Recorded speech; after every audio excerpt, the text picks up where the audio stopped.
Bonjour à tous, bonjour Arnaud.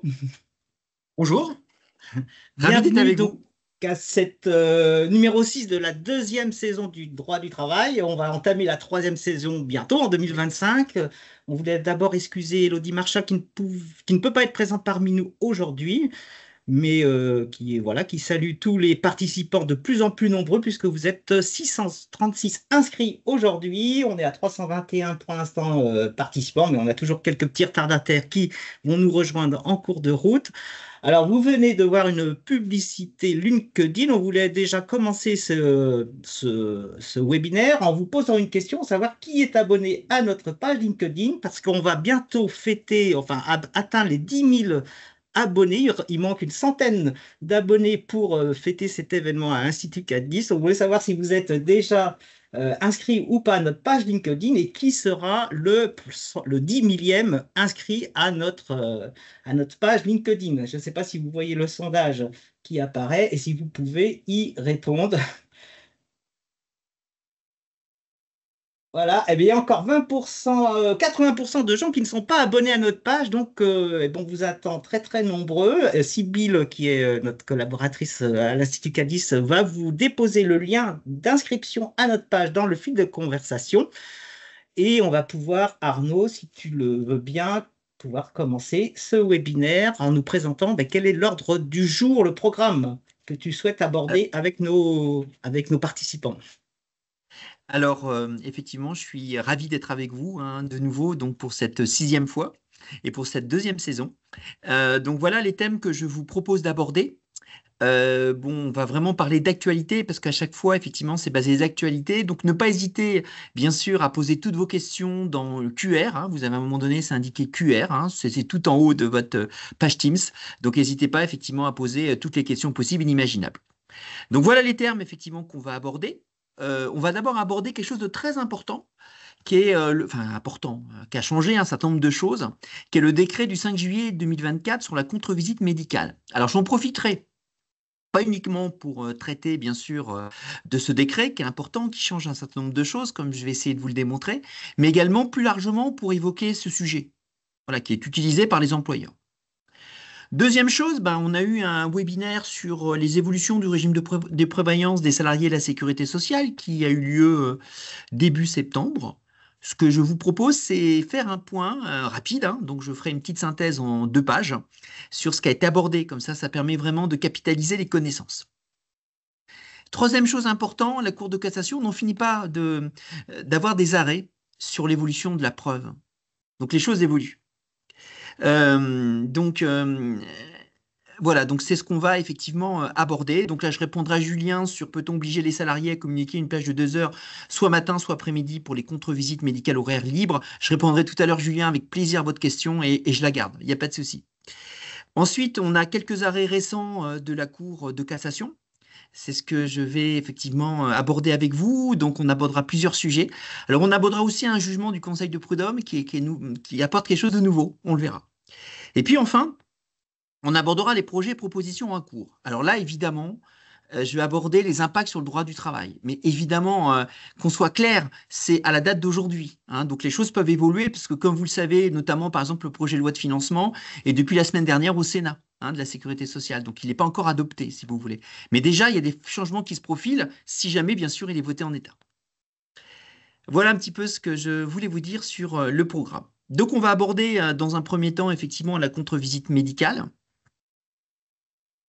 Alors, moi, ce qui m'intéresse en vertu de ce décret, c'est quelle obligation d'information pèse désormais sur le salarié. Parce que désormais, le salarié a l'obligation, et ça, c'est très clair dans le décret, dont vous retrouverez toutes les informations sur ce qu'on appelle R 1226 et suivant hein, du Code du travail. Toutes les informations, vous les trouverez de manière très précise, en fait. Donc, est-ce Alors, qu'il doit communiquer? Oui. voilà. On vous propose donc de répondre à cette première De question. Vas-y, répondre, Arnaud, ouais. n'hésitez pas. Donc, quelles obligations pèsent effectivement effectivement sur le salarié? D'une part, est-ce qu'il doit indiquer son lieu de repos s'il est différent du domicile? Après, deuxième chose, est-ce qu'il doit effectivement indiquer les horaires de la contre-visite si mention sortie libre ou aucune des deux solutions précédentes? On vous laisse Voilà, quelques maintenant, petites quelle obligation secondes. d'information? Parce que c'est vraiment des choses qui sont nouvelles, pèsent sur le salarié. Il peut y avoir plusieurs réponses possibles, hein. Il n'y a vraiment pas de problème. Alors, quelques petites secondes pour répondre avant de vous donner la solution, mais on voit que c'est assez équilibré. Donc, Arnaud, donc, je ne sais pas si tu vois les questions, Non, du tout. les réponses, mais en fait, on a 52% sur la première proposition, 38% Oui, sur la deuxième, et puis on est à 9% sur la troisième. Donc, il me semble qu'il y a un petit 9% qui n'a pas tout à fait raison, mais c'est à toi de donner c'est la ça. solution. Alors moi, j'ai envie de dire les deux, c'est-à-dire les deux premières solutions. C'est-à-dire qu'on doit indiquer effectivement désormais, l'employeur, enfin le salarié a l'obligation d'indiquer un lieu de repos s'il est différent du domicile. Je rappelle qu'en cas d'arrêt de travail, on peut très bien avoir un lieu de repos qui est différent effectivement du domicile. J'y reviendrai effectivement tout à l'heure. D'accord? Et bien sûr, il doit indiquer les horaires de la contre-visite si mention sortie libre. Alors ça, c'est quelque chose de nouveau. Avant, quand il y avait mention sortie libre, eh ben, on ne pouvait pas, effectivement, quand le médecin, donc le médecin mandaté par l'employeur venait effectivement au domicile, qu'il n'était pas là, on ne pouvait pas reprocher au salarié. Désormais, il doit indiquer les horaires de la contre-visite. Et là, je répondrai tout à l'heure plus précisément à la question de Julien, que j'ai toujours en tête. Voilà, donc on va aller maintenant un petit peu plus loin, si vous en êtes d'accord, sur cette contre-visite médicale. Déjà un petit rappel, alors ça n'a pas vraiment changé. Quelles sont les conditions d'organisation de la visite médicale? Alors, vous savez que euh, en vertu de la loi, ou alors c'est plus favorable à la convention collective, je peux très bien avoir effectivement des allocations qui complètent les indemnités journalières. Donc quand je suis arrêté, je vais toucher bien sûr les indemnités journalières, versées par exemple par la CEPAM, ou comme je vois qu'il y a des éminents collègues de la MSA, aussi, parfois par la MSA, voilà. Et il peut y avoir également ce maintien. Donc la première condition, c'est vraiment effectivement si l'allocation complète les IJ. Voilà. Donc, c'est ce qu'on appelle, nous, à Sécurité sociale, régime général, la subrogation. Hein, nous, qui est possible à partir de 6 mois. Donc, à partir de 6 mois de présence, sous certaines conditions, vous pouvez avoir ce qu'on appelle une subrogation. Et la deuxième chose qui est importante, c'est le médecin choisi par l'employeur. C'est-à-dire, la deuxième condition, c'est que le médecin est choisi par l'employeur. D'accord? C'est un médecin qui est totalement choisi. Donc, vous avez des sociétés de médecins qui se sont spécialisées, notamment dans ce genre de choses. Voilà sur ce que qu'on peut dire. Alors, les modalités, finalement, ce qui est important, c'est dès le début l'arrêt de travail. Ça, c'est effectivement clair. Hein. Ensuite, quelles sont les infos à communiquer par le salarié? Alors, les informations, le salarié doit communiquer les infos suivantes à l'employeur. Il doit impérativement, effectivement, communiquer les horaires de la visite, c'est-à-dire à quel horaire peut-on effectivement le visiter. Hein, ça, c'est effectivement quelque chose qui est important. Hein. La deuxième chose, c'est le lieu de la visite. Alors, je réponds à la question de Julien. Peut-on obliger le salarié à communiquer une plage de 2 heures, soit matin, soit après-midi, pour la contre-visite médicale? Alors, Julien, j'aurais envie d'enlever la plage de 2 heures. Voilà. C'est-à-dire qu'aujourd'hui, clairement, je peux vous répondre sur le fait qu'on peut obliger le salarié à communiquer une plage, c'est clair, parce que ça va être une obligation, soit matin, effectivement, soit après-midi, d'accord, pour la contre-visite. Donc ça peut être les deux aussi. Hein. Donc, mais j'ai pas dit 2 heures, parce que je n'en sais rien. Et en fait, le décret vient de paraître et on n'a pas de jurisprudence sur la question. Donc une chose est sûre, Julien, c'est qu'il doit vous communiquer un créneau, d'accord, pour répondre clairement à votre question. Voilà. Donc ça, c'est vraiment un élément important. Donc après, est-ce que c'est 2 heures, est-ce que c'est plus? Je ne sais pas. Bon. Par contre, il y a des choses qui me gênent dans le décret, dans ce fameux décret. Il y a deux choses qui me gênent. Premièrement, on n'indique pas au salarié comment il doit communiquer l'information à l'employeur. Est-ce que c'est pas lettre recommandée? Est-ce que c'est... Donc, le problème, c'est la charge de la preuve. Vous pensez bien que s'il envoie par lettre simple, il n'y aura pas forcément de charge de la preuve, mais ce n'est pas indiqué dans le décret comment il doit communiquer effectivement l'information. Donc, bien sûr, le mieux, c'est par exemple lettre recommandée qu'accusé de réception. Hein, ça sera vraiment plus clair, mais c'est absolument pas indiqué dans le décret. Et deuxième chose, qu'est-ce qui se passe si le salarié a indiqué, par exemple, bah, écoutez, vous pouvez me visiter à mon domicile, donc à lieu à telle adresse ou à telle autre adresse, si jamais effectivement il décide d'aller sur un autre lieu. Qu'est-ce qui se passe s'il n'a pas marqué d'horaire? C'est une vraie question. Ce qui peut, tous les salariés ne le savent pas. Donc, vous pouvez très bien avoir un salarié qui vous indique, par exemple, bah, vous pouvez me visiter, mettons que moi j'habite Montpellier, bah, vous pouvez me visiter à Palavas. Mettons que j'ai une résidence secondaire dans cette très belle ville de Palavas, on peut dire à Palavas. Voilà. Bon, il n'a pas indiqué les horaires. Qu'est-ce qui se passe? Ah, le décret ne le dit pas. On peut présumer dans ces cas-là qu'on peut le visiter, mais je peux pas vous répondre de manière certaine, puisqu'il nous manque une jurisprudence sur la question. On peut présumer que ça peut être de 9 heures à 11 heures et de 14 heures à 16 heures, mais je peux pas, vous savez, c'est ce qu'on a quand il y a une. Ça, c'est qu'on a l'obligation de rester à domicile, c'est bien sûr ces horaires-là, mais je ne peux pas vous le certifier avec certitude, puisqu'on n'a pas de jurisprudence sur la question. Hein. Donc peut-être en tant qu'employeur, moi ce que j'aurais envie de vous dire, c'est peut-être demander aux salariés à quelle heure effectivement on peut être amené à le visiter. Alors, juste, je regarde parce qu'il y avait des questions. Et ouais, vous avez raison, Julie. Si l'envoi par lettre recommandée, il risque d'arriver à terme avant la réception. Hein. Donc, effectivement, ça, c'est vrai, un vrai sujet, puisqu'on n'a pas indiqué comment communiquer. Bon, on voit mal faire une lettre contre décharge, ça peut être un mail ou quelque chose, mais quelque chose qui prouve, bien sûr, que vous, en tant qu'employé, vous l'avez effectivement envoyé. Donc, je suis d'accord avec Julie qui dit, si l'envoi par recommandé, l'arrêt risque d'arriver à son terme avant la réception. Ça, c'est sûr. Hein. Donc voilà un petit peu ce que je voulais vous dire effectivement par rapport à ça. Donc on peut prendre effectivement la suite.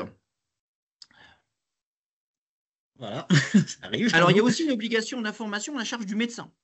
Alors le médecin doit communiquer à l'employeur déjà et on verra également dans un second temps au service médical. Donc là je répète, soit il va communiquer effectivement à l'assurance maladie du régime général, soit agricole, enfin bref, celui dont il relève. Premièrement, il doit communiquer à l'employeur sur le caractère justifié ou injustifié de l'arrêt ou l'impossibilité de contrôle. Alors vous allez me dire, ouais, vous êtes gentil, mais c'est ce qui existait déjà. Certes, mais au moins c'est maintenant dans un texte réglementaire. Hein, donc c'est vraiment un texte réglementaire qui le dit. Donc c'est vraiment une obligation d'information qu'on a à la charge du médecin. Il doit impérativement communiquer sur le caractère justifié ou injustifié de l'arrêt ou impossibilité de contrôle. Alors qu'est-ce que ça veut dire impossibilité de contrôle? La possibilité de contrôle, c'est deux choses. Premièrement, bah, moi, le médecin mandaté par l'employeur arrive et je refuse de lui ouvrir. Voilà, je ne lui ouvre pas. Ou alors, je l'ouvre et je lui dis non, non, non. La deuxième possibilité, c'est que quand la personne sonne, quand le médecin effectivement sonne, parce que c'est forcément un médecin, et que la personne, alors que par exemple, il n'avait pas de sortie autorisée pendant certaines heures ou que c'était pendant les heures qu'il avait indiqué à l'employeur, n'est pas présent. Donc, on a vraiment la possibilité de contrôle dans ces cas-là. Voilà. Donc ça, c'est vraiment quelque chose qui est important. Il doit communiquer à l'égard de l'employeur. Il doit aussi communiquer, mais j'en parlerai tout à l'heure, à l'égard, bien sûr, de l'assurance maladie. Vous avez, vous, maintenant, en tant qu'employeur, une obligation d'information. Et ça, c'est essentiel. Alors, vous allez me dire, là aussi, je suis désolé, mais cette obligation d'information, on la mettait en place. Certes, mais maintenant, c'est un texte réglementaire qui le prévoit. Hein, je répète, c'est important. Donc, on transmet maintenant l'information du médecin contrôleur aux salariés. Donc, vous devez transmettre dès que possible l'information du médecin contrôleur aux salariés, c'est-à-dire, pour être le plus concret possible, lorsque le médecin contrôleur s'est exprimé sur le caractère justifié ou injustifié ou l'impossibilité de contrôle, vous le communiquez effectivement dans ces cas-là directement aux salariés. C'est une obligation de communication effectivement que vous avez, vous, effectivement, en tant qu'employeur. Hein, ça, c'est vraiment important. Hein. Je rappelle par contre, et ça c'est vraiment important, qu'on peut toujours, bien sûr, contrôler une personne sans bien sûr l'informer avant son domicile. Ça existe toujours ça. Hein. Donc je n'ai pas besoin de l'informer pour le contrôler à domicile. Et il y a une jurisprudence de la Cour de cassation qui dit que si je suis amené à le contrôler plusieurs fois à chaque prolongation, ce n'est pas juridiquement du harcèlement moral. Voilà. Alors, il faut prévenir, quelle que soit la durée de l'arrêt, c'est une question de Virginie. Alors Virginie, oui, comme je le disais, il faut prévenir quelle que soit la durée de l'arrêt, sous réserve, bien sûr, Virginie, qu'il y ait derrière ce qu'on appelle un maintien de salaire. Alors, si vous êtes du régime général, c'est s'il y a un maintien de salaire. Dans d'autres, si vous êtes par exemple du régime agricole ou ailleurs, eh ben, si jamais il y a une allocation qui complète effectivement les indemnités journalières. Voilà, on peut continuer effectivement sur la suite. Alors, qu'est-ce qu'il peut faire? Alors, ça aussi, ça a été vraiment rappelé, c'est vraiment important. Donc, ça, c'est la jurisprudence antérieure. Alors, parce que j'en profite effectivement pour faire un point. Hein, c'est toujours intéressant sur la jurisprudence antérieure. Je rappelle que le médecin, lors de la contre-visite médicale, a trois possibilités. Je répète, trois possibilités. Premièrement, il peut valider l'arrêt de travail. Donc là, pas de problème particulier, l'arrêt de travail est validé, tout se passe bien. Deuxième chose qu'il peut faire, et qu'on voit de plus en plus, c'est qu'il peut valider l'arrêt de travail, mais pas sa durée. Je prends un exemple très concret. Il peut valider effectivement le fait que, mettons que j'ai un arrêt de travail d'une semaine, il peut dire c'est 2 jours maximum. Ça, il peut le faire. Alors, ça, on le voit plus rarement, mais ça peut arriver. Et bien sûr, il peut constater le caractère injustifié de l'arrêt ou de l'impossibilité, effectivement, de réaliser la visite. Voilà. Alors, on va continuer. Alors, sur une question de Anne, la contre-visite médicale est-elle toujours possible en Alsace-Moselle malgré le droit local? Alors ça, c'est une vraie question, Anne. Moi, j'aurais tendance à dire qu'il faut absolument qu'il y ait ce qu'on appelle des maintiens de salaire. S'il n'y a pas de maintien de salaire, ça va être compliqué par rapport à ça. Et justement, c'est quelque chose qui a été évoqué lors notamment de la loi, parce qu'au départ, c'est la loi de financement qui a prévu ce genre de choses, et après, c'est le décret. Donc clairement, s'il n'y a pas de maintien de salaire, Anne, c'est-à-dire un complément très concrètement de l'employeur, il n'y a pas de contre-visite possible. Il faut vraiment qu'il y ait ce complément par l'employeur. Voilà. Alors, toujours pareil, alors ça aussi c'est une législation existante, plus de subrogation s'il constate l'absence de justification de l'arrêt de travail ou c'est vite impossible. Donc concrètement, quelle est la conséquence? Très concrète, c'est que si jamais il y a un constat de l'absence de justification ou si, deuxième hypothèse, la visite est impossible, soit parce que j'ai refusé d'entrer le médecin, soit parce que par exemple je n'étais pas à domicile alors que j'avais lieu de l'être, d'accord? Je n'ai pas de justificatif de ne pas être à domicile, j'avais lieu de l'être. Alors je rappelle, soit il n'y a pas d'horaire libre, et dans ces cas-là, c'est 9h, 11h et 14h, 16h, donc il n'y a pas de sortie libre, soit il y a une sortie libre, et maintenant, je dois indiquer à l'employeur quand est-ce qu'il peut y avoir cette visite. Et dans ces cas-là, il y a transmission du rapport du médecin mandaté au médecin conseil de la CEPAM. Donc ça existait déjà dans la législation. Je rappelle qu'il doit le transmettre dans les 48 heures désormais. Alors concrètement, qu'est-ce qui se passe ensuite? Ça, c'est vraiment intéressant. Une fois que le médecin conseil de la CEPAM a bien sûr ce qu'a indiqué disons, mandaté par l'employeur, c'est ce qu'on va voir. Pardon, je Voilà, suis allé un donc peu juste vite. avant, pardon, excuse-moi. Oui, oui, je suis Alors, allé un peu vite. qu'est-ce qui va effectivement se passer? Alors, ce qui est important, c'est que dans la dernière loi de financement, il était prévu un arrêt automatique des IJ. Ce n'est pas le cas. Enfin, c'était dans le projet de loi de financement et ça a été censuré par le Conseil constitutionnel pour être très précis. Donc concrètement, lorsqu'on est amené à avertir effectivement le médecin conseil dans ces cas-là peut être amené effectivement à contrôler bien sûr le malade. D'accord? Parce que je vous rappelle que pour l'instant, il touche toujours les IJ, le malade. C'est seulement la partie versée effectivement par l'employeur qui est suspendue. J'espère que je suis clair. Donc dans ces cas-là, soit il dit non, finalement, la maladie est tout à fait justifiée. Et si la maladie est justifiée, les IJ ne sont pas suspendus. Soit il indique que effectivement la maladie n'est pas justifiée. Et dans ces cas-là, bien sûr, les IJ sont suspendus. D'accord? Voilà, ça c'est quelque chose d'important. Alors après, le salarié a toujours possibilité de contester le médecin conseil. Donc ce qui est important, c'est qu'il n'y a plus de subrogation, et je parle à mes éminents collègues du régime général, dans ce cas-là, mais ça ne veut pas dire qu'il ne va pas toucher les IJ. Dans ces cas-là, il faut que le service médical intervienne. Donc le médecin du travail n'a pas de prise, entre guillemets, si je peux m'exprimer ainsi, sur les IJ. Alors il y avait effectivement, voilà. Oui, c'est ça, c'est ce que je dis. Le médecin conseil est à ce jour au service du contrôle médical, Florence, et non à la CEPAM. Oui, tout à fait. Exactement. Voilà. Il y avait aussi une autre question de Rémi. Le créneau horaire du salarié de titulaire sur les heures habituelles de travail, Rémi, il n'y a pas il n'y a pas effectivement de là-dessus, c'est pas vraiment indiqué, puisque donc c'est lui qui va indiquer les horaires. C'est la même question que j'avais tout à l'heure. Est-ce que ça doit être 1 heure, 2 heures? À lui effectivement de voir. Enfin, on imagine difficilement que ça soit entre minuit et 2 heures du matin, pour répondre à votre question. Alors, une question effectivement d'une collègue, alors j'ai pas son prénom, mais qu'importe. Est-ce qu'il y a un arrêt de la subrogation à la date du constat ou au début de l'arrêt? Alors, je vais être très clair par rapport à cette question. L'arrêt de la subrogation, elle n'est pas du tout au début de l'arrêt. D'accord? Elle est pour l'avenir. Alors, je vais répondre plus précisément à votre question. Tout dépend si c'est indiqué sur ce qu'a dit le médecin du travail, si par exemple c'est à partir de maintenant. On va prendre un exemple très concret. Je suis en arrêt maladie depuis le 7 novembre, j'ai la visite le 14 novembre. Bien sûr que la subrogation ne s'arrête pas le 7, ça sera au plus tôt à partir du 14. Dans ces cas-là, il y a plusieurs solutions. Soit c'est indiqué finalement que je dois reprendre le travail immédiatement, le jour même, donc c'est à partir du 14 novembre, soit c'est indiqué que c'est pour l'avenir. Ça peut être indiqué à partir du 15, à partir du 16, à partir du 17, à partir du 18 novembre, parce que c'est une possibilité. D'accord? Mais bien sûr, ce qui est important par rapport à votre question, c'est que ce n'est pas rétroactif. Alors, une question de Thibaut et Pauline. Est-ce que l'on pourrait imaginer une évolution de la jurisprudence sur la condition du maintien de salaire en raison du paiement des congés payés, même durant l'arrêt de travail du salarié? Pour l'instant, pas grand-chose. Ce que je peux dire, effectivement, par rapport à ça. hein, donc il faudrait peut-être préciser votre question. Moi, l'évolution de la jurisprudence, bon, on ne sait pas, hein, par rapport effectivement à l'avenir, hein, euh, par rapport à ça. Alors, si il n'indique rien et malgré relance, quel effet d'un contrôle quand même? Alors, c'est IM, je ne sais pas que c'est IM, mais qu'importe. Alors, quel effet du contrôle quand même? Ben, je dirais que dans ces cas-là, s'il ne vous a pas informé, s'il n'apporte pas la preuve effectivement qu'il vous a pas informé, il est en faute, hein. Enfin, je veux dire, voilà, il doit le faire, hein. Même s'il n'y a pas la conséquence qui est prévue par la loi, il a l'obligation de le faire, hein. Donc, on pourrait imaginer dans ces cas-là, alors j'attends la jurisprudence sur la question, et comme vous le savez, on aura la jurisprudence de la Cour de cassation que dans quelques années. J'imagine dans ces cas-là que c'est quelque chose auquel il est tenu. D'accord?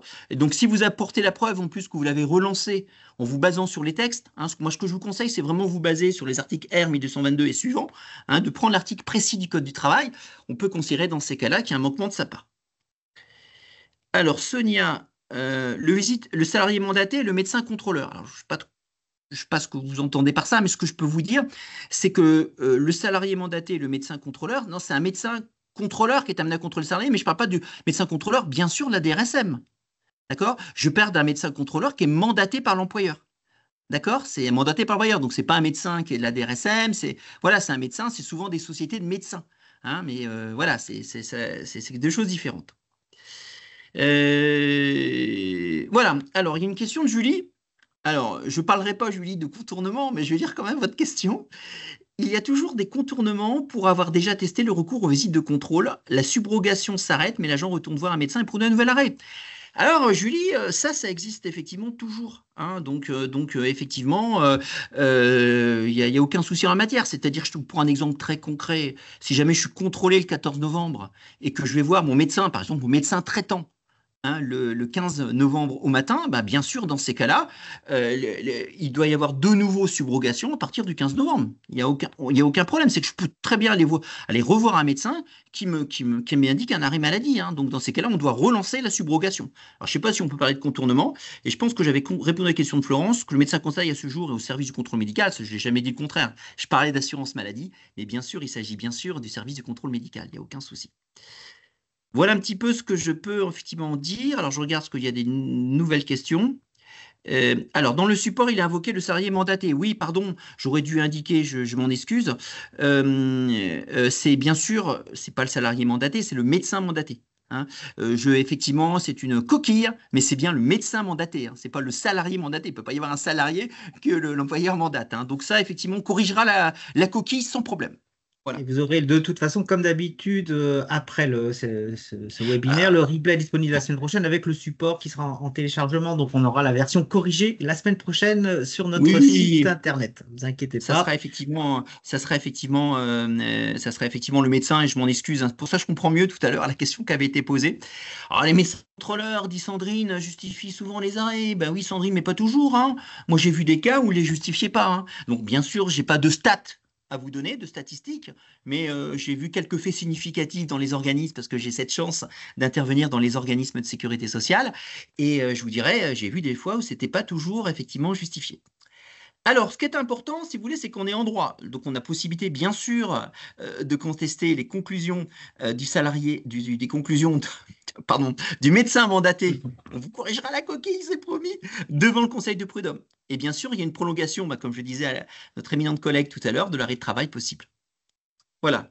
Je vous propose maintenant, on va faire un petit test, c'est ça? Qu'est-ce que vous avez retenu finalement de ce que vient de vous dire Arnaud sur le contrôle parental des arrêts des patronats, pardon, des arrêts de travail en si vous avez un mot qui peut un ou deux mots qui peut finalement exprimer ce que vous avez retenu ou quelles sont peut-être même les questions qui vous viennent encore à l'esprit par rapport à ce qui vient de vous être présenté en quelques mots.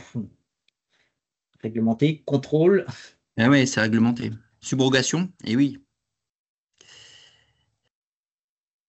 Et effectivement, les créneaux, cette notion de créneau, de salaire, de médecin, de réforme, de vigilance, effectivement, parce que euh, nul n'est censé ignorer la loi.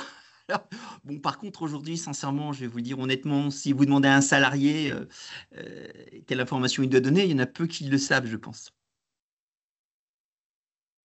Voilà, on a une nouvelle réponse qui arrive. Alors, petite Oui, Un communication. petit truc technique, parce qu'on a eu déjà les questions après les webinaires. Vous pouvez fermer la fenêtre en fait des sondages qu'on vous affiche, hein. C'est à vous de la fermer, puisque c'est une Hmm. fenêtre pop-up qui arrive sur votre écran. Mais pour la faire disparaître après le sondage, vous devez la fermer vous-même en fait, pour pouvoir bien voir le support qui est projeté. Arnaud, on va peut-être pouvoir Je vais passer à la rebondir, suite. On hein. voit que Je vais rebondir en disant c'est bien subrogation et Mhm. contrôle. C'est deux choses qui sont importantes et qui sont particulièrement importantes. Alors surtout, j'espère que je vais assez lentement, mais n'hésitez pas à me le dire. Si jamais vous voulez d'autres précisions, parce que je suis à votre totale disposition. Et Euh, puis si vous avez des questions, voilà, n'hésitez c'est pas à très nous les clair, ma envoyer. Corinne.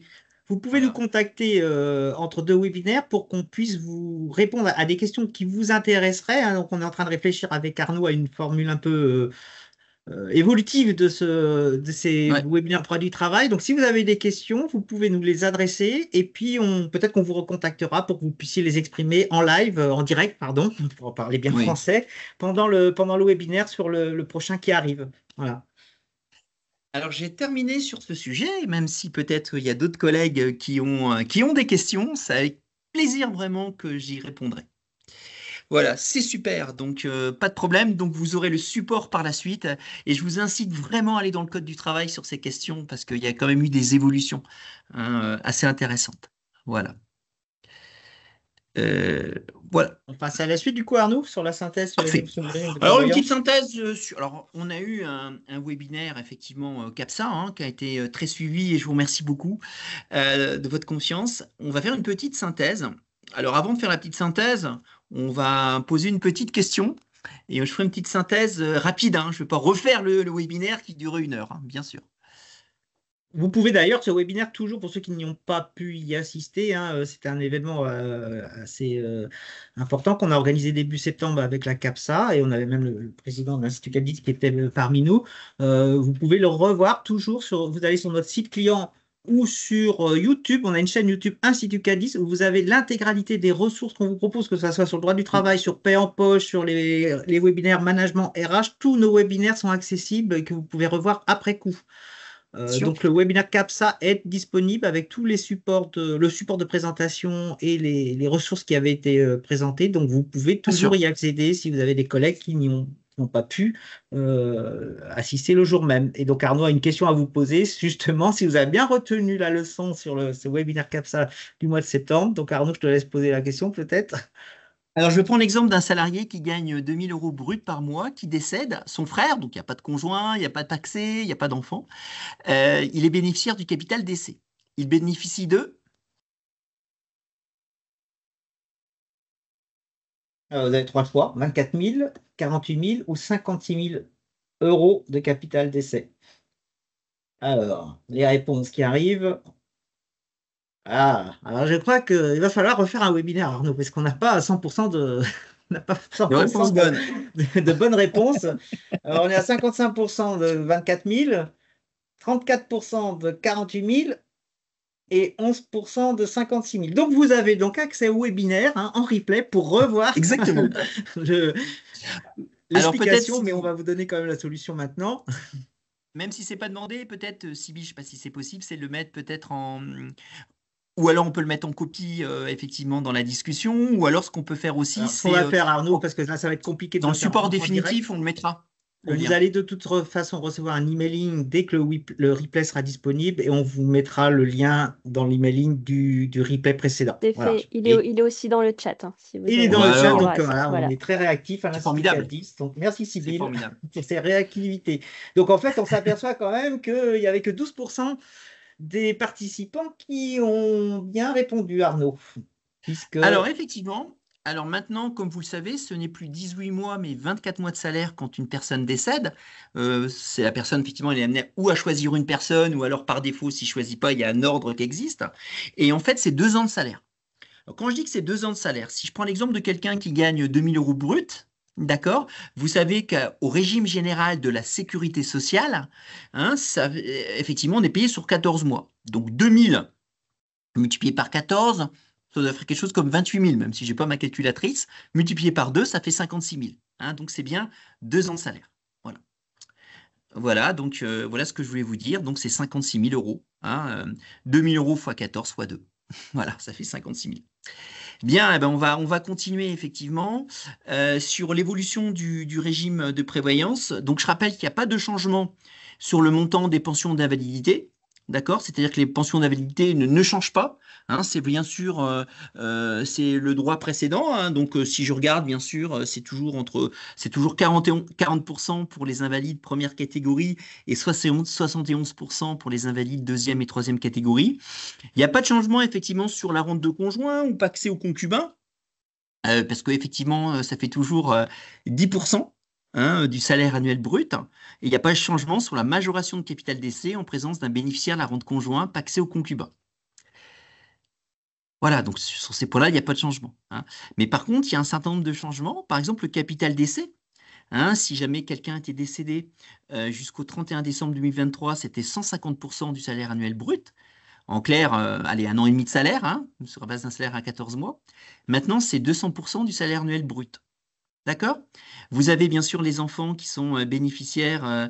La majoration du capital d'essai, pardon, avant c'était 10, maintenant c'est 15% présence d'enfants. Alors ça change pas pour le conjoint, hein, c'est toujours 10%.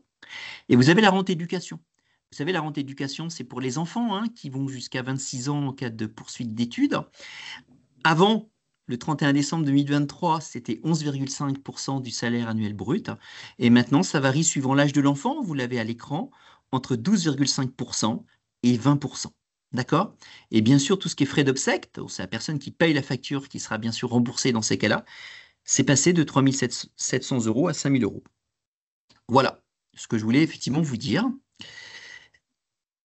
Alors, parfait. Donc ensuite, on va terminer par les cotisations. Alors peut-être vous en êtes-vous aperçu, mais il y a une baisse des cotisations, tant pour le salarié, puisqu'on passe de 0,8 à 0,72% du salaire brut, que pour la cotisation patronale, on passe de 1,2% du salaire à 1,08% du salaire. Voilà. On passe au Alors, troisième point, Arnaud. Les ouais, mais évolutions de j'avais la une preuve en petite question 2024. de Ah. Thibaut et Pauline auquel j'ai pas répondu. Est-il possible pour des salariés, je lis la question hein, parce que vous ne la voyez pas forcément, est-il possible pour des salariés en invalidité déjà pris en charge par les voyances de continuer à envoyer leur arrêt de travail? Comment gérer cela? Alors, première question, est-ce possible? La réponse est oui. Comment je gérer cela? Bah, tant qu'ils envoient effectivement des arrêts, ils sont considérés comme étant en arrêt maladie, si vous voulez. On ne peut pas faire grand-chose hein, par rapport à ça. Ils sont considérés comme étant effectivement en arrêt maladie hein, par rapport à ça. Voilà. Euh, donc voilà effectivement ce qu'on peut en dire concernant les maladies. Donc ils sont comme toute personne en arrêt maladie, c'est les mêmes droits, les mêmes obligations. Alors maintenant, ce qu'on va aborder, c'est bon, on a fini avec les deux premiers sujets. Hein. Donc je rappelle, les deux premiers sujets, c'était le médecin contrôleur mandaté par l'employeur et deuxièmement les évolutions de la preuve en 2024 en matière effectivement, enfin c'était pardon, excusez-moi la CAPSA. Maintenant, ce qu'on va aborder, c'est les évolutions de la preuve en 2024 en matière de droit du travail, parce qu'il y a des évolutions qui sont assez importantes, hein, je trouve moi. Alors, ça commençait déjà le 20 décembre 2023, mais c'est encore augmenté au niveau des évolutions. Alors, première chose effectivement intéressante, tiens, je suis au travail, là, vous voyez, je vous montre effectivement, je ne sais pas si vous la voyez, mais j'ai une petite clé USB hein, qui est juste là. Cette clé USB, je la laisse sur mon bureau. Et puis, sur le bureau, il y a des choses compromettantes. Ça peut arriver.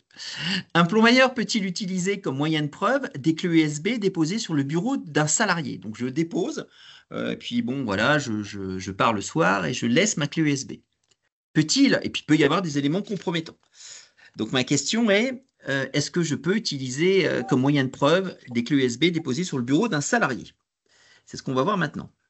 Donc en sous-titre, est-ce que finalement l'employeur a le droit de prendre la clé USB et de lire le contenu de la clé USB qui est laissée sur le bureau du salarié? Donc Arnaud, c'est assez tranché comme réponse. Pour 70% de nos participants, l'employeur n'a pas le droit de lire finalement un support digital, ça, pour généraliser, qui serait laissé sur le bureau du salarié. Et 30%, 31% pensent que oui, il a le droit de lire un support digital qui est laissé sur le bureau du salarié. Du coup, quelle est la réponse, Arnaud? Alors la réponse est sous condition, oui. c'est-à-dire qu'il a possibilité effectivement d'utiliser comme moyen de preuve des clés USB déposées sur le bureau d'un salarié. C'est ce qu'on verra tout à l'heure de manière plus précise, mais c'est tout à fait possible à certaines conditions. Donc vous voyez, ça a beaucoup évolué. Hein, ça, c'est vraiment important parce que finalement, on peut considérer que la clé USB, c'est ce que dit la jurisprudence, qui est déposée sur le bureau. Je ne parle pas quand elle est connectée à l'ordinateur, mais quand elle est déposée sur le bureau d'un salarié, elle est présumée avoir un caractère personnel. C'est ce que dit la jurisprudence, effectivement, jusqu'à maintenant. Et pourtant, effectivement, ce que dit la jurisprudence, c'est que ça constitue bien une atteinte à la vie privée du salarié. Hein, c'est bien illicite. Par contre, je rappelle que l'illicité ou la déloyauté dans l'obtention ou la production d'un moyen de preuve ne conduit pas nécessairement à l'écarter des débats. Donc c'est certes illicite, mais ça ne conduit pas forcément à l'écarter des débats. Hein. Donc le juge doit effectivement, dans ces cas-là, apprécier si une telle preuve, hein, je cite ce que dit la Cour de cassation, porte atteinte au caractère équitable de la procédure, et si jamais, bien sûr, ça avait un caractère indispensable, cette preuve. Donc clairement, chers collègues, vous déposez une clé USB. Cette clé USB, effectivement, on peut utiliser ce qu'il y a sur cette clé USB, on verra tout à l'heure, pour bien sûr l'utiliser contre vous et pour vous licencier. Alors bien sûr, si c'est marqué personnel, on ne pourra pas le voir, mais si jamais ce n'est pas l'intention personnelle, on peut tout à fait examiner effectivement ce qu'il y a dessus. On verra le cas effectivement tout à l'heure, hein, de manière plus précise. Alors on va continuer. Donc on va présenter 3 illustrations. Hein. Donc je crois qu'on ne commence pas par la clé USB, mais ce n'est pas très grave. Voilà. Voilà. Donc l'enregistrement est réalisé. Alors ça, je ne sais pas si vous vous rappelez de cet arrêt que j'avais cité du 22 décembre 2024. Il a été confirmé par la Cour de cassation pour une affaire de harcèlement moral. C'était le cas suivant. C'était une salariée qu'on cherchait à faire partir de l'entreprise. D'accord ? Et on l'avait menacée, y compris physiquement dans cette entreprise. D'accord ? Au travers de cet arrêt, on l'avait menacée, hein, carrément, en lui demandant de signer une rupture conventionnelle. Mais c'était une très très forte pression. Hein, il y avait une très très forte pression qui pouvait s'assimiler, on peut le dire, à du harcèlement moral, hein, si vous voulez. Hein, c'était une forme de pression qui était assimilée à du harcèlement moral. Donc il y avait des mots échangés qui étaient limites, on va dire, pour être tout à fait clair. Et par rapport à ça, effectivement, elle avait produit cet enregistrement. Alors, ce qu'a dit la Cour de cassation, c'est qu'elle peut produire un enregistrement. Donc là aussi, hein, attention à tout ce qu'on peut dire. On peut être enregistré, c'est illégal, illoyal d'être enregistré. Par contre, même si c'est illégal ou illoyal, on peut utiliser cette preuve dans un procès civil. Hein, ça peut paraître contradictoire, mais ce n'est pas contradictoire. Si c'est les seuls moyens, bien sûr, de preuve, si ça ne porte pas atteinte à la vie privée, si c'est strictement proportionnel au but poursuivi. Donc là aussi, attention, on peut utiliser un enregistrement hein, dans une affaire de harcèlement moral. Donc c'est dans la poursuite de la jurisprudence du 22 décembre 2024. Voilà, on va continuer. Effectivement, alors là, c'est les clés USB. Alors je vais vous expliquer un peu le contexte sur les clés USB pour que ça soit le plus clair effectivement possible. En fait, c'était le cas d'une personne qui était assistante qui avait été prise en train de regarder, d'aller sur le fichier d'un de ses collègues. Et cette assistante n'avait pas le droit, hein, c'était interdit, d'accéder à certains fichiers. Il y avait certains fichiers qui étaient couverts vraiment et certaines personnes n'y avaient pas droit. Et on avait retrouvé effectivement cette clé USB sur son bureau. Donc, ce qu'on avait effectivement supposé, semble-t-il, c'est que ces informations allaient être portées en dehors de l'entreprise. Hein, c'est des informations comme elle avait mis sur une clé USB et qu'elle avait un caractère personnel. Il y avait effectivement la possibilité, donc c'était dans une société de production de verre pour être très précis, d'accord. Donc, elle devait effectivement communiquer certaines informations en dehors de l'entreprise, d'accord. Donc là, il y a eu toute une procédure, on a mandaté un huissier, on a fait le tri entre les fichiers, hein, tout ce qui était personnel, on n'a pas regardé, les autres on a regardé, et elle peut être licenciée là-dessus, sur ce principe-là. Donc ça, c'est vraiment important. Hein. Donc une clé USB qui traîne entre guillemets sur un bureau, même si c'est licite de la regarder ou illégal, on peut quand même effectivement utiliser cette moyen de preuve en tant qu'employeur. Voilà, donc je vous ai mis les références de l'arrêt si c'est vraiment des choses qui vous intéressent. Vous les avez à chaque fois, bien sûr, avec plaisir. Alors ensuite, alors ça c'est toujours intéressant. Vous savez qu'il y a une directive européenne sur c'est qu'on appelle le réglementation générale sur la protection des données, ce qu'on appelle la RGPD, hein, c'est un peu plus connu comme ça. L'employeur, quelque chose d'intéressant, c'était quelqu'un qui se plaignait de discrimination syndicale. Alors la personne qui se plaignait de discrimination syndicale, sur 10 ans, avait demandé au juge qu'on produise finalement les bulletins de salaire des salariés qui étaient dans la même situation que lui. D'accord? Et ben, donc là, l'employeur a dit que c'était contraire au RGPD, etc. La fameuse directive RGPD, tout ça, article 5, article 7, si vous la connaissez un petit peu. Et voilà, il y a eu effectivement a été sur cette argumentation. Alors, ce qu'a dit la Cour de cassation de manière très intéressante, c'est une affaire de discrimination syndicale, c'est le fait de communiquer, je dirais, des fiches de paye en justice. Ça répond bien, effectivement, à l'exigence, on peut dire, en matière de RGPD. Hein, c'est pas du tout interdit, puisque c'est à des fins de procès. Hein, c'est un caractère public. Donc, par rapport à ça, c'est dans un cadre disons, d'une affaire de justice, hein, pas publique, une affaire de justice. Donc, c'est tout à fait possible de les produire. Et ça répond bien aux exigences de licéité sont prévues par l'article 6 et 23 du RGPD. Voilà. Voilà ce qu'on peut dire sur l'évolution de la preuve. Vous voyez, beaucoup de choses qui bougent. Voilà. Est-ce qu'on a Qu'est-ce des que c'est? questions, Arnaud? Je vois Alors pas, oui, il y mais a pas mal de questions, donc je vais répondre effectivement à toutes les questions. Alors le téléphone, ben, oui, il y a c'est quoi la question sur le effectivement. téléphone du coup? Parce que Alors il y a une question et le téléphone. Alors, je sais pas trop ce que ça veut dire, mais je pense que Corinne veut dire et le téléphone. Ben oui, le téléphone, téléphone personnel, c'est téléphone personnel. J'ai pas de jurisprudence aujourd'hui qui me permet de dire que si c'est ah un oui. téléphone personnel, l'employeur peut y avoir accès. Hein. Donc non, pour l'instant, j'ai pas de jurisprudence dans la question. Voilà. Alors il y a Rachel qui dit non. Voilà, j'ai pas. J'imagine par contre un téléphone professionnel qui est fourni par l'employeur, là, c'est pas tout à Alors fait ouais, la même alors chose. Corinne en lien avec la clé USB. Alors moi Corinne, hein, moi je lis la jurisprudence. Hein. Il me parle de clé USB, il me parle pas de téléphone personnel pour l'instant. Hein. Donc effectivement, le jour où il y aura, pour répondre à votre question de manière précise, Corinne, quelque chose sur le téléphone personnel, jusqu'à maintenant tous les arrêts que j'ai concernant le téléphone personnel indiquent que l'employeur peut pas y avoir accès. Ceci étant, Corinne, pour être le plus précis possible, si vous avez quelqu'un qui est avec son téléphone personnel, qui par exemple crée une nuisance dans l'entreprise, ça peut être utilisé, bien sûr, comme c'est marqué d'ailleurs dans certains règlements intérieurs, ça peut être utilisé contre la personne. Alors, je prends un exemple très concret. Je travaille sur une plateforme, je parle tout haut, et pendant une demi-heure, trois quarts d'heure, je parle du repas qu'on va avoir ce soir. Ça gêne les autres collègues. On est d'accord. Donc là, ça peut être utilisé contre la personne, parce que c'est vraiment une certaine gêne. Hein. C'est ce qui est dit dans nombreux règlements intérieurs. Mais bien sûr, je ne peux pas, pour l'instant, il n'y a pas de jurisprudence qui dit que je peux prendre le téléphone personnel d'un salarié pour contrôler ce qu'il y a sur son téléphone personnel.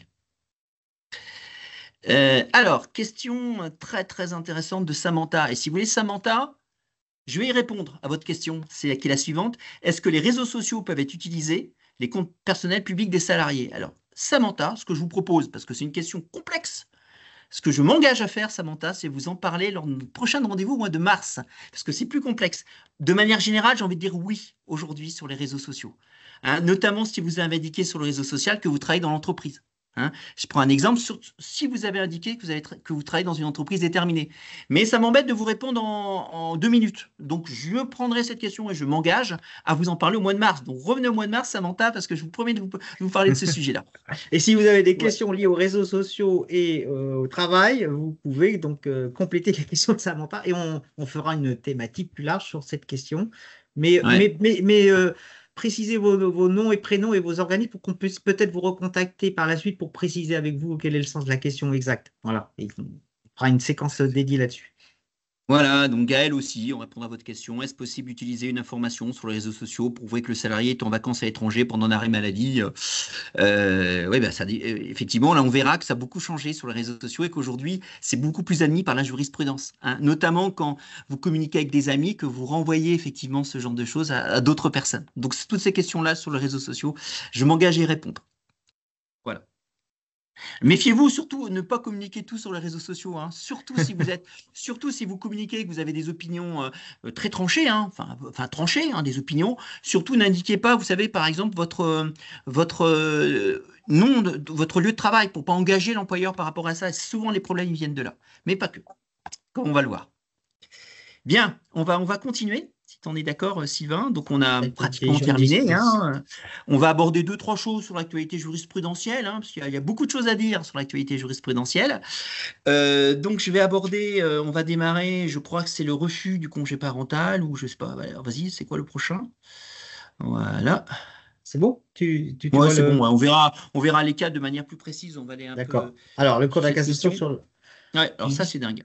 Ça, c'est vraiment une décision qui est assez incroyable et qui est tout à fait intéressante, hein, je ne critique pas, mais c'est vraiment une décision qui me paraît assez importante. De quoi il s'agit? C'est vrai qu'un employeur ne peut pas refuser un congé parental, même si le délai de présence n'est pas respecté par le salarié. Je vous rappelle, chers collègues, que lorsque vous avez un congé parental, vous devez prévenir si ça suit immédiatement le congé de maternité ou d'adoption, un mois avant la fin de ce congé. D'accord, l'employeur. D'accord? Et quand vous renouvelez, c'est aussi un mois. Par contre, si je suis amené à retravailler, que je prends un congé parental, c'est 2 mois avant. D'accord? Et là, il se trouve que c'est quelqu'un, alors je ne citerai pas l'entreprise, j'ai failli la citer, qui n'a pas respecté ce délai d'un mois, hein, qui a prévenu l'employeur pour une durée inférieure, qui allait prendre un congé parental. Donc moi, j'aurais dit, bah, écoutez, comme elle n'a pas respecté le délai d'un mois, comme ça, j'aurais dit, on n'a pas lui accordé le congé parental. L'employeur lui a refusé le congé parental, elle a demandé des dommages et intérêts, et elle a obtenu des dommages et intérêts devant la Cour d'appel, et ça a été confirmé effectivement par la Cour de cassation. C'est-à-dire que même si je préviens mon employeur dans un délai inférieur à un mois que je prends le congé parental, si ça suit immédiatement par exemple mon congé maternité, dans ces cas-là, effectivement, l'employeur ne peut pas refuser le congé parental. Voilà. Voilà. Le Alors, suivant, de ensuite, cassation du 25 septembre 2024. voilà. Alors, c'est un fait intéressant. Vous allez me dire, par rapport à tout ce que j'ai dit avant, où est-ce qu'il veut en venir? Mais bon, c'est important. Alors, l'affaire était la suivante. C'était des personnes dans une société qui communiquaient via la messagerie de l'entreprise qui avaient des propos très sexistes, hein. Voilà, assez sexistes, notamment effectivement sur les femmes. Ils communiquaient effectivement par rapport à ça. Et là, la Cour de cassation a considéré, ils ont été licenciés sur ce fait. Donc, je rappelle, c'est dans le cadre d'une communication privée. Je rappelle une communication privée. Donc, on était 2 ou 3, on plaisantait. Bon, là, c'était sur les dames, c'était pas très haut, hein. Si vous regardez bien dans l'arrêt de la Cour d'appel, c'était quand même un niveau assez bas. D'accord? Et ben, ce qu'il faut savoir, c'est qu'il y a une nullité de licenciement. C'est-à-dire que quand vous licenciez quelqu'un, que vous ne respectez pas ce qu'on appelle l'intimité de la vie privée, alors il faut distinguer la vie personnelle et l'intimité de la vie privée. La vie personnelle, par exemple, ça serait dans ma vie personnelle, hein. Vous savez que normalement, on ne peut pas licencier quelqu'un au titre de faits commis dans sa vie personnelle, hein, sauf exception. Hein, par exemple, s'il y a violation d'une obligation professionnelle. Je prends un exemple. Si je viole le secret professionnel dans ma vie privée, même si c'est dans ma vie privée, là, je peux licencier la personne. Dans ces cas-là, si j'arrive pas à démontrer qu'il a violé le secret professionnel, ça sera un licenciement sans cause réelle et sérieuse. Mais là, les conversations sur la messagerie de l'entreprise, ça s'appelle l'intimité de la vie privée. Et là, attention, le licenciement n'est pas pour cause réelle et sérieuse, il est nul. Ce qui n'est pas pareil. Un licenciement sans cause réelle et sérieuse, je vais avoir ce qu'on appelle les indemnités entre guillemets Macron, excusez-moi du terme, hein, vous savez, qui sont limitées à un certain nombre de mois de salaire. Là, le licenciement est nul. Donc, ils avaient été licenciés pour propos sexistes, quand même assez fort, hein, quand même. Eh bien, le licenciement est nul. C'est-à-dire que le licenciement n'est jamais censé avoir existé. En clair, il y a un rattrapage salarial et une possibilité de réintégration si le salarié le demande. Enfin, une possibilité, une obligation de réintégration au niveau de l'employeur, hein, si le salarié le demande. Donc voilà, voilà ce que je voulais vous dire. Deux autres arrêts qu'on va voir maintenant. Celui du Bon, 9 bah là, octobre. là c'est quelque chose d'intéressant. Vous savez que l'action en nullité du licenciement fondée sur une dénonciation d'agissement de harcèlement moral se prescrit au bout de 5 ans. Hein. Donc, c'était quelqu'un qui avait été licencié, qui avait dénoncé effectivement des faits de harcèlement moral. Et ben, cette personne qui avait effectivement dénoncé des faits de harcèlement moral, on avait dit, bah non, c'est comme ça, à la fin du contrat de travail, il a que 12 mois, c'est ce que dit les textes, hein, il a 12 mois effectivement pour mettre en place action justice. S'il est pris au bout de 2 ans, bah non, dans ces cas-là, c'est 5 ans. C'était des faits de harcèlement moral qui le concernaient lui. Enfin, qui la concernait elle, pardon, excusez-moi, pour être très précis. Voilà, donc ensuite on va. Voilà, c'est Oui. ça. Et Baptiste a raison, hein, au nom des secrets des correspondances, intimité de la vie privée, donc nullité car il s'agit d'une liberté fondamentale. Alors oui, Baptiste, mais ce qui était intéressant, c'est que les avocats avaient indiqué, donc les avocats de l'employeur avaient indiqué que c'était avec le matériel professionnel. Donc là, il n'y avait pas d'intimité de la vie privée. Et donc les avocats de l'employeur, on leur a donné tort. Mais je suis d'accord avec vous, hein. On est bien effectivement sur l'intimité de la vie privée, Baptiste. Vous avez parfaitement raison.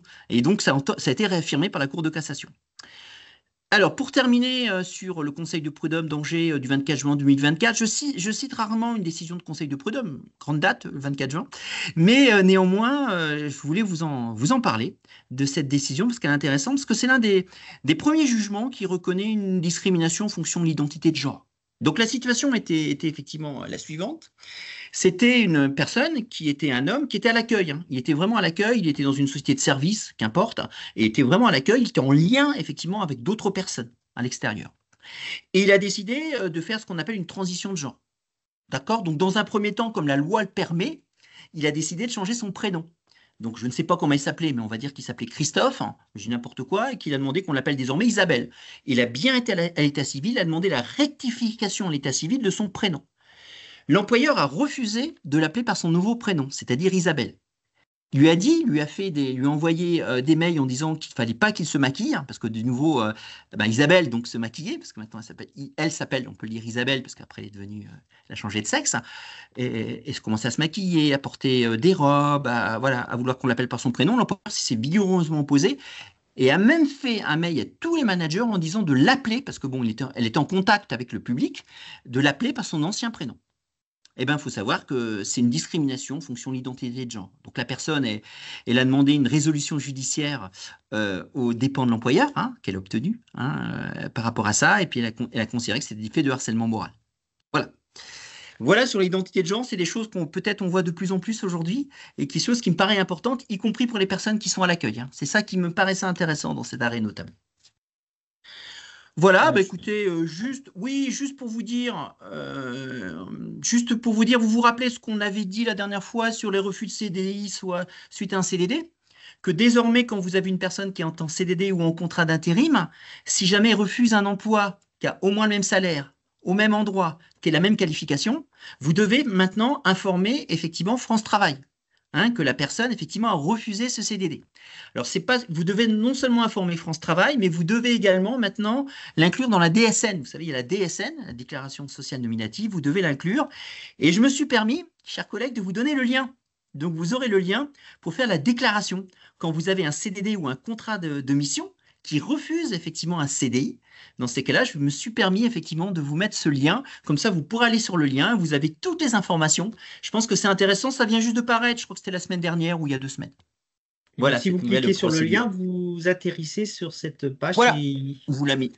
Hein, on vous met tout, comment il faut l'inscrire dans la DSN et tout, parce que je sais qu'il y a des éminents collègues des RH que je salue. Donc voilà, n'hésitez pas.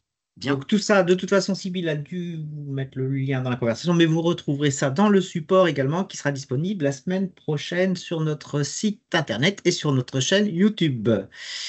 On continue Arnaud, les projets de loi en cours avant de terminer. Alors, attention, ce ne sont que des projets. C'est-à-dire ce que je vais dire à partir de maintenant, ce ne sont que des projets. Donc je ne sais pas si ça va être voté. Vous savez, tant que le processus législatif n'est pas terminé, on ne sait pas si c'est voté. Mais je souhaitais attirer votre attention sur 2 choses qui vont peut-être vous intéresser. Donc ça, c'est dans le projet de budget. Vous avez dans le projet ce qu'on appelle le projet de loi de finances et vous avez le projet de loi de financement de la sécurité sociale. Comme vous savez, vous avez ce qu'on appelle des emplois francs. Alors les emplois francs, c'est quand vous embauchez effectivement des personnes qui sont de certains quartiers, qui sont appelés politiques de la ville. Donc là, effectivement, si vous embauchez ces personnes qui sont demandeurs d'emploi, bon, il y a certaines conditions, vous aviez une aide qui allait jusqu'à 15 000 euros sur 3 ans. Hein, concernant effectivement ces emplois francs. D'accord? Donc, vous avez possibilité, dans ces cas-là, vous allez sur le site SIGVille, et s'ils habitent, SIGVille, c'est le site d'information géographique de la politique de la ville, s'ils sont demandeurs d'emploi et s'ils répondent à certaines conditions, vous pouvez avoir une aide qui a jusqu'à 15 000 euros. Attention, il s'agit d'un projet. Ces emplois francs seraient supprimés, pour une raison bien simple, c'est quand vous regardez dans le motif de budget, dans le projet de budget, ils indiquent que c'est un effet d'aubaine, en fait. C'est-à-dire qu'on aurait embauché quand même ces personnes dans de nombreux cas. Donc on risque de supprimer l'aide pour les emplois francs. Deuxième chose également dont je voulais vous parler, c'est les contrats d'apprentissage. Et je répète, pardon, j'ai pas mis les Oui, contrats d'apprentissage. oui. C'est peut-être un petit peu avant. Regarde, Voilà, voilà, bon, contrat c'est bon. d'apprentissage, voilà. Alors, contrat d'apprentissage, ce que je voulais vous dire, c'est que certainement, mais alors là, moi je dis certainement, hein, parce que je suis bien en mal d'aller plus loin, c'est qu'il va y avoir des choses qui vont être revues. Alors déjà, je ne sais pas si vous le savez, mais les apprentis ne payent pas la CSG et la CRDS. Hein. Donc, ils seraient amenés à payer la CSG et CRDS au-delà de 50% du SMIC. D'accord? Deuxième chose, les apprentis étaient jusqu'à 79% du SMIC exonérés des contributions et cotisations sociales. Ils seraient, si jamais le projet de loi est voté en état, normalement, ils devraient effectivement payer une partie de cotisation sociale et de contribution. D'accord? Alors, il semblerait que ce soit au-delà de 50% du salaire. Voilà. Mais là aussi, hein, je suis extrêmement prudent. Je suis extrêmement prudent sur la question. Hein, donc, pour vous dire que clairement, aujourd'hui, voilà, j'attends que le processus législatif aboutisse. Alors, une information que j'ai eue d'avant-hier, hein, parce que je regarde un petit peu les débats au Sénat et à l'Assemblée nationale quand je peux, c'est que ça serait sans doute, peut-être, les nouveaux contrats d'apprentissage. C'est-à-dire que les personnes qui ont déjà signé des contrats d'apprentissage ne seraient pas concernées. Mais là aussi, je suis dans le conditionnel, chers collègues, parce que je ne peux pas vous l'affirmer de manière certaine. Voilà. Alors, quelles sont les sanctions de question de Thibault et Pauline, hein? Quelles sont les sanctions applicables en cas de non-respect? C'est-à-dire quand l'entreprise ne déclare pas les refus de CDD, quelles sont les sanctions? Bah, Thibault et Pauline, j'en ai pas vu en fait dans la loi. Il n'y a pas de sanction de prévue. Voilà. Si vous ne le faites pas, il n'y a pas de sanction de prévue. Ceci dit, il faut le faire parce que c'est marqué dans la loi. Voilà. Voilà, j'ai terminé sur ce que je voulais vous dire. Est-ce qu'il y a d'autres questions? Sinon, on va passer à Il nous quelques reste 2 annonces. minutes. Des questions, pas des questions, je ne vois pas, Arnaud, c'est à toi de me dire. Sinon, on va. Moi, je ne vois aucune question. La Bon, dernière, c'était Thibault et Pauline que je salue. bon. Voilà, et Alors, je ne vois pas d'autres questions. on vous encourage, Sybille, comme d'habitude, mais on insiste peut-être sur, voilà, sur les questions qui vous intéresseraient sur le prochain numéro, puisqu'on, comme vous le disiez, on réfléchit à une évolution du format. Donc, on s'engage à faire une séquence sur les réseaux sociaux. De toute façon, on voit que c'est quelque chose qui est d'actualité, qui vous intéresse. Donc, n'hésitez pas à poser vos questions et on vous recontactera peut-être pour affiner, hein, ce que vous attendez exactement. Alors, dans les prochains événements, Paix en poche numéro 3, 27 janvier de 14h à 15h, donc un événement qui a trouvé sa place et qui vous intéresse énormément. Donc, vous pouvez d'ores et déjà vous inscrire. Vous avez le lien dans la conversation. Et saison 3, épisode 7 de... Ouh là là, je vais trop vite, ma souris est trop sensible décidément aujourd'hui. Épisode 3, saison 3, épisode 7 des rendez-vous du droit du travail, déjà fixé au 28 mars à 14h, avec Arnaud toujours. Et on abordera les réseaux sociaux. Voilà, et donc vous pouvez d'ores et déjà vous inscrire pour réserver la date dans vos agendas, mais on va vous de toute façon communiquer aussi par mailing. N'hésitez pas à partager aussi si des personnes ne sont pas dans nos listes de diffusion, eh ben, nous l'indiquer pour qu'on puisse les rajouter également. Et puis, comme on vous le disait, on attend le 10 millième abonné à notre page LinkedIn. Pourquoi LinkedIn? Parce que ben, vous retrouvez toutes ces informations, toute l'actualité de l'Institut Cadiz, que ce soit sur nos événements, mais aussi sur nos offres de formation, sur toute notre actualité sur LinkedIn, puisqu'il y a des posts tous les jours. Donc, en fait, pour être au fait de notre activité, ben, on vous encourage à vous inscrire, en fait, et puis à commenter ce que l'on partage. Donc, n'hésitez Alors, pas c'est à moi le qui faire. te pose la question maintenant, Sylvain, parce que j'ai une question à te poser. C'est une question Oui. de Sylvie. Comment puis-je être alerté pour ces rendez-vous? Eh ben, en fait, vous m'envoyez un petit mail, Sylvain Esbry, institutcadis.fr, et puis je m'engage à vous ajouter dans nos listes de diffusion. Eh bien, super. Eh bien, en tout cas, moi, je vais vous souhaiter vraiment Bon, ça approche hein, quand même. On y est proche maintenant. Hein, on est plus proche plus que jamais. Je vous souhaite vraiment de très, très belles fêtes de fin d'année. Vraiment, au très grand plaisir de vous retrouver l'année prochaine pour d'autres aventures. À bientôt, et puis, bon, n'hésitez pas à nous contacter. Au revoir, bon après-midi.